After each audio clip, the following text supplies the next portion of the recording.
This is a place for planting, for digging, for harvesting, for relaxing.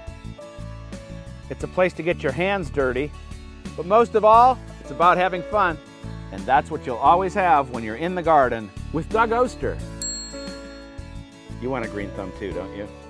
Well, we sure have a knack for picking the great days for filming, but we are talking about plants with winter interest today, so what could be better than snow? We're out at the Pittsburgh Botanic Garden, and we're going to learn all about plants that are beautiful during the off-season. Oh, this is cardinal. Yeah. Maybe they all are the same. But I know we have three around here. Okay. We have a yellow one. Well, I think because it's holiday time also, but probably with the most color is some of the red twig dogwoods and even the yellow twig dogwoods. So the corner sericea, beautiful plants with that great color, and especially when you start getting some snow on the ground, and if you have evergreens behind them, it makes a great contrast. The Calamagrostis, Carl Forster grass is a very nice grass that adds winter interest in the landscape. Of course, it's great throughout the summer and fall. But in the winter, if you leave the stems and the flower heads mature and let them turn kind of that hay-colored, straw-colored texture, it's a great addition too. But some people are somewhat concerned.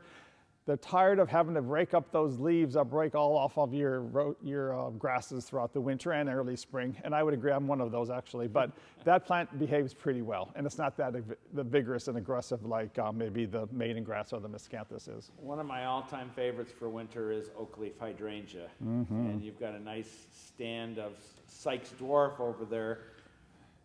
Not only is it a winter interest, it's again, you got all seasons actually, but in this time of year you have some leaves hang on because they sometimes are semi-evergreen, so you'll have maybe a maroon color that'll fade to tans and browns now, but the bark is interesting. It's exfoliating bark, and they refer to it kind of as cinnamon colored, and it actually curls off similar to a cinnamon stick.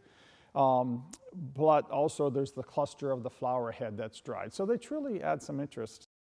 So the buds sometimes are colorful and they make a little bit more show, even though actually the flowers may not be truly open.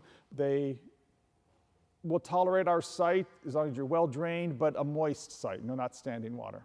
Now it's nice with the snow on it, and that doesn't have the pink cast, but the white snow has dropped it down. You know, it looks like sitting over there, it looks like a asparagus fern, brown from the winter. But that is a great little plant. And then some of our carex, speaking of grasses, carex have an evergreen characteristic that stays on through the winter. And many other little plants. That carex, can it take just about anything? Is it yeah, carex, typically like sun, there are some, and there's quite a lot of native carex actually, that will take some shady, or partial shade maybe. And then another low grower out there is an all-time favorite, lamb's ears. That's right, and lamb's ear has that gray or silvery colored leaf that, again, if you place them in the right areas, you'll see them up close, maybe front door or close to where you walk or out your kitchen window or someplace you look often. And again, contrasting with plants like rhododendron or evergreens that have some nice green color. Tell me a little bit about the garden season finishing and enjoying the garden in winter.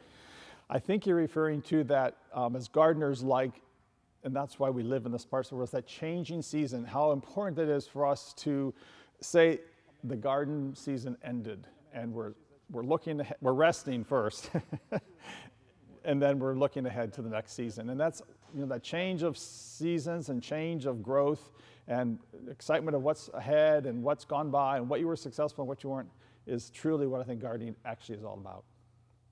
For more information about the Pittsburgh Botanic Garden, check me out online. That's also where you can find a story about plants with winter interest, along with blog posts and other videos. And that's also a place where you can find some gifts for your favorite gardener. Now, until next week, I'm going out in the garden. This is kind of fun.